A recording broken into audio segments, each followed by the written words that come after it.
Hey everyone, welcome back to the channel.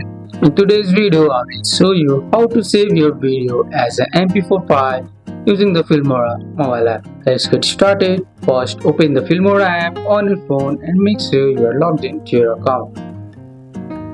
Once you are on your home screen, tap on New Project. Select the video you want to edit and tap Import. Once you are on your timeline, tap on Format. Here you can see tap on it.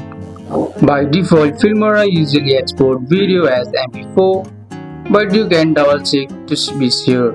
If you see a different options like select MP4 as your format, next choose your video resolution like 720p or 180p or higher depending on how clear you want your video to be. Also pick the quality setting higher. Quality means a bigger file size but clear video. Once you have set everything, tap export or save. Filmora will process your video and save it as an MP4 file to your phone.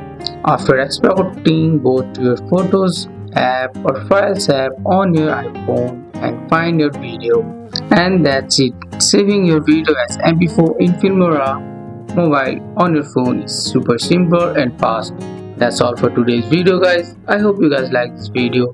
If you found this video helpful, drop a like, subscribe for more videos. Thanks for watching. See you in the next one.